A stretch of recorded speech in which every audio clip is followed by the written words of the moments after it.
এক রাতের নাগাড়ে বৃষ্টিতেই নাভিশ্বাস দশা কলকাতাবাসীর। দিনভর শুধু দুর্ভোগ আর দুর্ভোগ। দিনের শেষে জল কিছুটা নামলেও দুর্ভোগ শেষ হয়নি, কারণ এইসব রাস্তা বর্ষা আসতে না আসতে বিভিন্ন জায়গায় পিচের তাপ্পি ধুয়ে বেরিয়ে পড়েছিল ইটের কঙ্কাল। পুজোর কদিন আগে কিছু জায়গায় একটু জোড়া তাপ্পি দেওয়া হলেও সোমবার রাতের বৃষ্টিতে তা ফের সাফ। আবার বেরিয়ে পড়েছে রাস্তার কঙ্কাল সার চেহারা।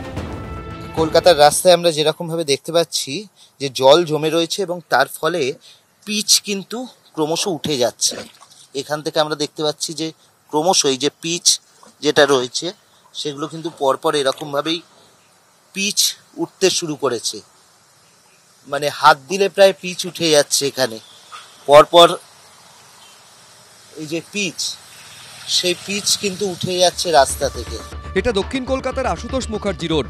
রাস্তায় যেখানে খানাখন্দ হয়েছিল শুধুমাত্র সেই অংশটুকুই পিচ ঢেলে মেরামত করা হয়, কিন্তু তাতে লাভের লাভ কিছুই হয়নি, কারণ বৃষ্টির জেরে প্যাচওয়ার্ক ধুয়ে ফের বেরিয়ে পড়েছে ফাটল। চূড়ান্ত বেহাল অবস্থা ইএম বাইপাস লাগোয়া মাদুরদহ মেন রোডের। স্থানীয়দের দাবি, মাসখানেক আগে এখানে তাপ্পি দিয়ে গর্ত বোজানো হয়েছিল। বৃষ্টিতে সেই প্যাচওয়ার্ক উঠে গেছে, এখন আবার ভরসা ইটের তাপ্পি। জল এই পিচের রাস্তা যাকে আমরা সাধারণভাবে বলি, মানে টেকনিক্যালি যেটা বিটুমেন দেওয়া, এই জল এর ওপরে থাকলেই ক্ষতি, কারণ বিটুমেন আর জল পরস্পর খুব শত্রু।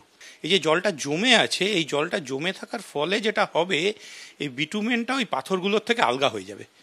আর বিটুমেনটা পাথরগুলোর থেকে আলগা হয়ে গেলেই যেটা হবে যে এরপর জল আছে, বিটুমেনটা আলগা হয়ে গেল, এবার জলটা তো একসময় সরে যাবে। যেই সরে যাবে তখন যে রোদটা পড়বে শুকিয়ে যাবে, আর ওই আলগা বিটুমেনটা তখন গাড়ির চাকার চাপে গুঁড়ো গুঁড়ো হয়ে পাথরগুলো সব আলগা হয়ে যাবে। তখন মনে হবে কোনো পিচই দেওয়া হয়নি, বিটুমেনই দেওয়া হয়নি, পুরোটা আলগা। এবং এই জলটা মাটির তলায় ঢুকে যাবে, গিয়ে তলার মাটিটাকে আলগা করে দেবে, দিয়ে আবার ধসিয়ে দেবে পুরো জায়গাটাকে। যা কাজ হয়েছিল প্রায় পুরো কাজটাই নতুন করে করতে হবে। প্যাচওয়ার্ক করে আদতে যে সুফল মেলে না তার প্রমাণ চৌবাগা ক্যানাল রোড এবং শ্যামাপ্রসাদ মুখার্জি রোড। এইসব জায়গাতে প্যাচওয়ার্কের অংশ উঠে যেতে শুরু করেছে।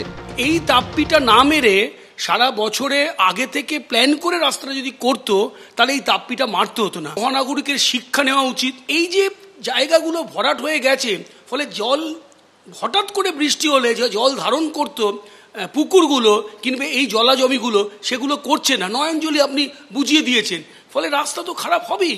সুতরাং এই পরিকল্পনা এখন থেকেই করা উচিত যে আগামী দিনে যেন এই জিনিসের পুনরাবৃত্তি না হয়। এই প্রেক্ষিতে রাস্তা নিয়ে সরব হয়েছে বিরোধীরা। তাদের প্রশ্ন, কর দিয়েও কেন পরিষেবা পাবে না সাধারণ মানুষ? কেন তাদের এই ভোগান্তির শিকার হতে হবে? পথশ্রী প্রকল্প মাঝ রাস্তায় থমকে গেছে। পথশ্রীতে ঠিকাদাররা টাকা পাচ্ছে না, তারা কাজ করতে চাইছে না। ঠিকাদার খুঁজতে বেরিয়ে পড়েছে বিভিন্ন জায়গার সরকারি প্রশাসকেরা। এরপরে এখন চলল হরির লুট, দুর্গাপুজো, সেখানেও নাকি শুনছি চেক বাউন্স করছে।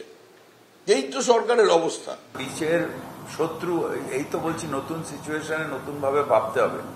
পেভার ব্লক যেটা নতুন ভাবনা, এগুলো ভাবতে হবে। বছরের পর বছর এটাই হয়ে আসছে। যেটুকু অংশ ভাঙা সেখানে কোনো মতে জোড়া তাপ্পি, তার ফলে রাস্তা অসমান, যাতায়াতে সমস্যা, আর বৃষ্টি হলেই সেই বিশাল বিশাল গর্ত। এই যন্ত্রণা নিয়ে কতদিন চলাচল করতে হবে? এই দুর্ভোগের শেষ কোথায়? সেই উত্তর চাইছে কলকাতাবাসী। সত্যজিৎ বৈদ্য, কৃষ্ণেন্দু অধিকারী, সৌভিক মজুমদার, এবিপি আনন্দ।